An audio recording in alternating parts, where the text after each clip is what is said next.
Well, hi everyone, and great to be with you again. We are starting a new Jesus tale, a tale of Jesus, another one of his parables. And this week we're going to look at what's known as the parable of the workers in the vineyard. And it goes like this. Jesus is speaking, and it's Matthew chapter 20. For the kingdom of heaven is like a landowner who went out early in the morning to hire workers for his vineyard. He agreed to pay them a denarius for the day and sent them into his vineyard. About 9 in the morning he went out and saw others standing in the marketplace doing nothing. He told them, "You also go and work in my vineyard, and I will pay you whatever is right." So they went. He went out again about noon and about 3 in the afternoon and did the same thing. About 5 in the afternoon he went out and found still others standing around. He asked them, "Why have you been standing here all day long doing nothing?" "Because no one has hired us," they answered. He said to them, "You also go and work in my vineyard." When the evening came, the owner of the vineyard said to his foreman, "Call the workers and pay them their wages, beginning with the last ones hired and going on to the first." The workers who were hired about 5 in the afternoon came and each received a denarius.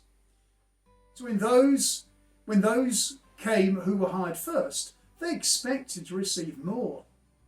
But each one of them also received a denarius.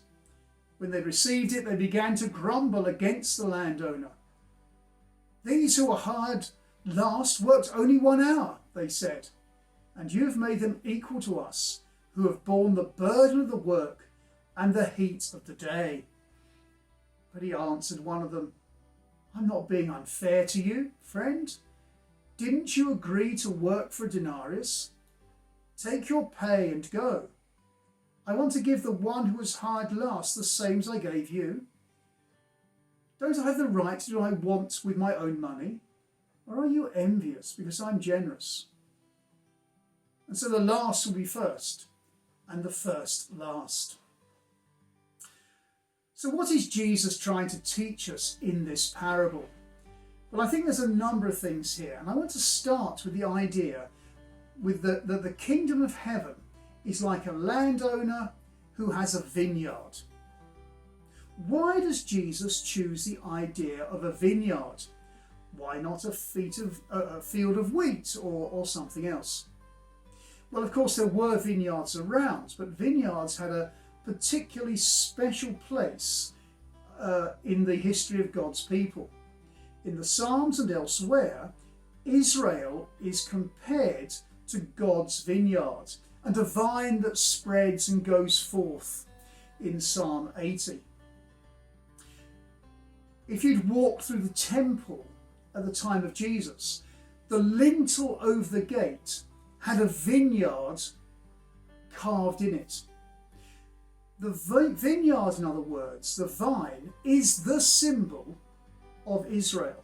And incidentally, that makes us start to think a little bit more about Jesus saying, "I am the vine."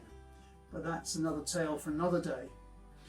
The vineyard then is the people of Israel, God's own people.